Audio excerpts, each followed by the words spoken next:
So we're here to talk through the Statue Park by Joseph Howard. It has a really nice symmetric corners theme. If you sort of look at each part of the grid, you'll see diagonal symmetry, at least for the outermost triangle. There's some asymmetry in the center, but one of the things that stood out in how this got designed is actually sort of aspects of corners like these.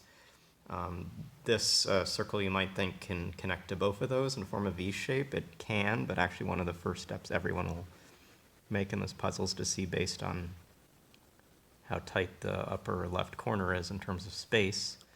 The V sits up there. What that means is that this circle can connect to one but not both of the other shapes, and let's imagine it comes to the left. You'd have a white cell, and then it can't form a V, so it's going to form an N, an L, or a Y. It's going to be stuck to a 2x4 box. And that would be the same if it came to the top. So while I'm not going to sketch it in the grid left versus top, what I can mark is in this corner that the options for it really look to be an L, an N, or a Y for this circle.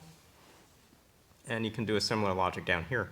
There's no pentomino which would fit that uses just the circle without touching one of these. And whether it comes to the top or comes to the right, it's going to effectively form an L or Y. And so at the start of the puzzle, because of the symmetric corners, we can make some knowledge about these sets, particularly the 2x4 pentominoes, which will come up during the solve. Coming back to the top, the first step most solvers will make after the initial one in this corner is to see that these two shaded cells will connect with this shaded cell.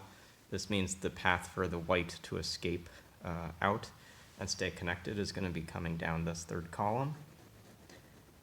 After we mark this in here and see that the white will continue to come down here, we get a case where, because the V is already used, this pentomino is going to have to be in this 2x4 box, and it will indeed again be an L, N, or Y. And so this is the nice first setup in this puzzle.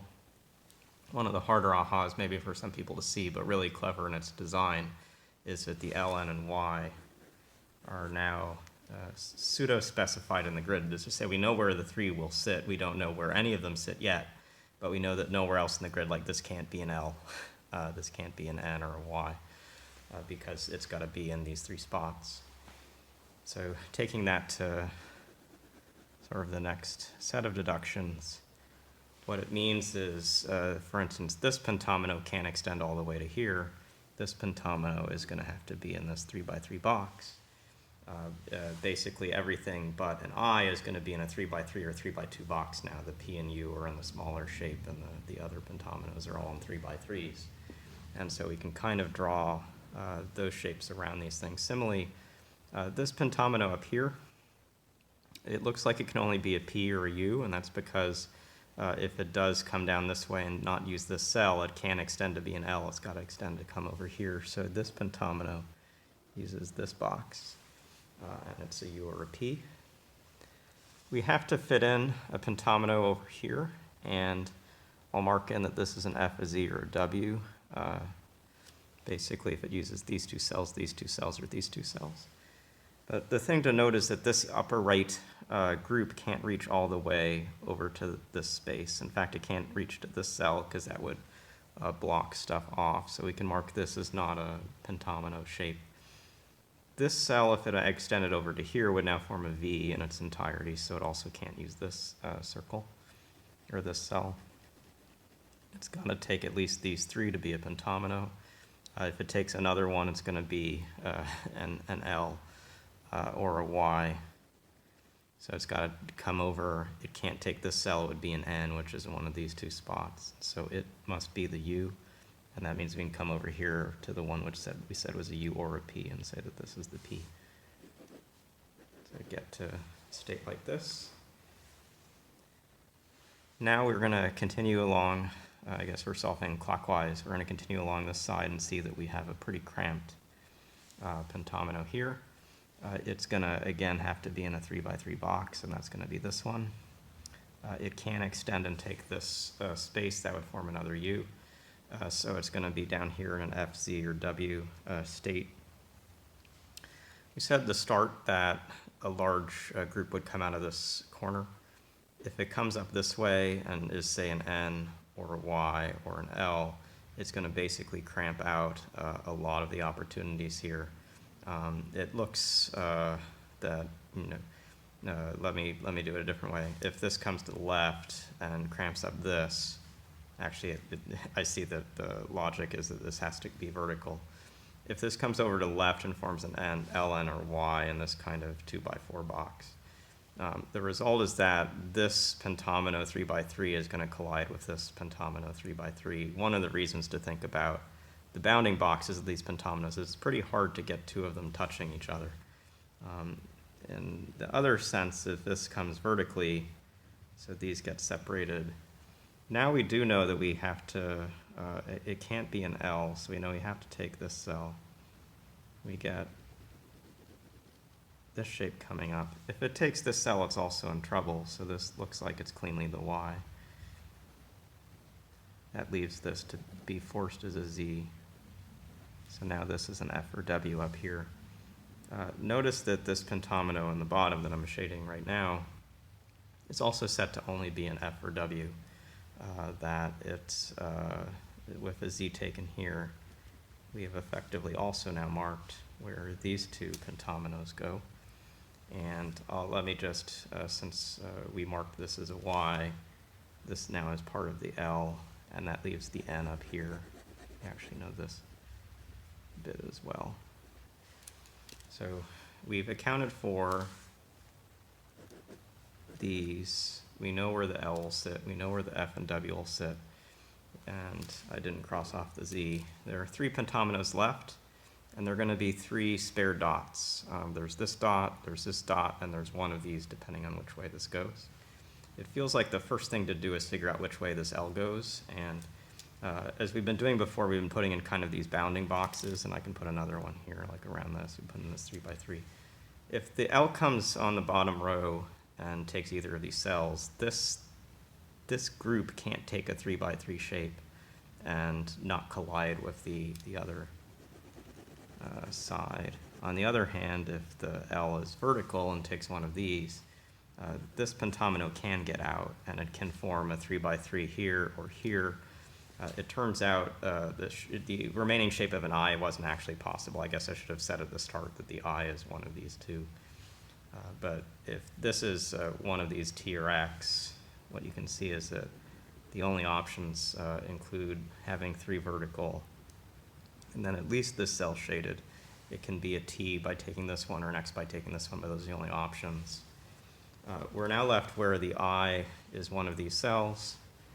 It can come across this way, it can come down this way. In both cases, we actually know that this cell is part of the I.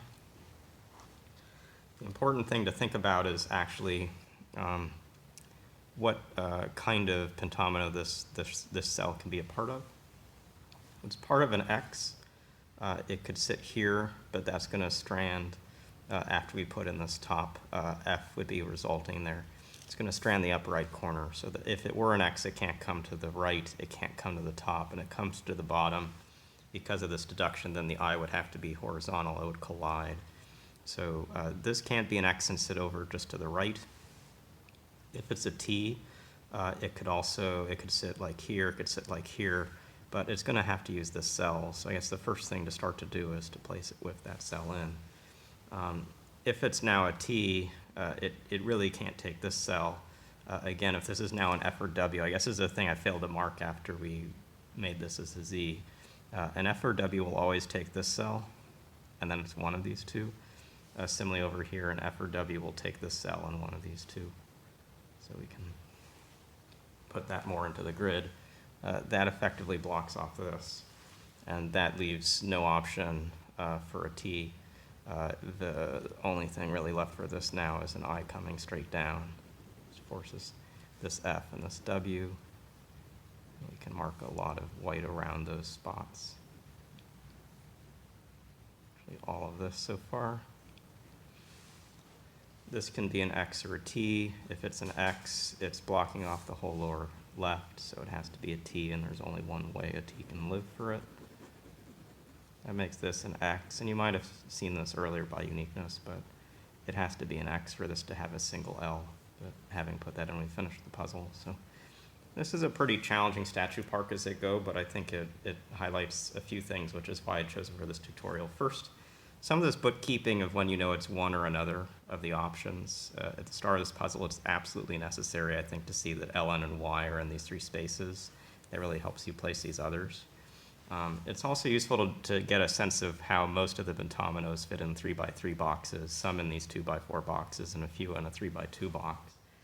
But when you're trying to place all of those into the grid, it really shows some of these packing constraints, particularly in this lower right side, where once we know that a pentomino is going to be in this kind of shape, for a big thing to sit here would not leave enough shape for another 3x3 to sit there. And so what you have to do is really pack across this corner, leave a 3x3 and a 3x3, so it can live with this 2x4, suddenly this 3x3, this 3x3. And again, I said it's not impossible for these to actually overlap a little bit in where the bounding boxes sit, but what you'll generally see is that it's quite rare for that to happen. And if we actually look at all the pentominoes in their bounding boxes, none of the bounding boxes in this answer actually overlap. And so it's an intuition you can start to build in placing pentominoes, is sort of how within a bounding box, just to say the smallest rectangle that contains the pentomino, you can place it in the grid. So I hope you learned a little something about pentomino puzzles in general, and also got to see some of the clever deductions that Joseph put in this puzzle, and we'll see you again soon.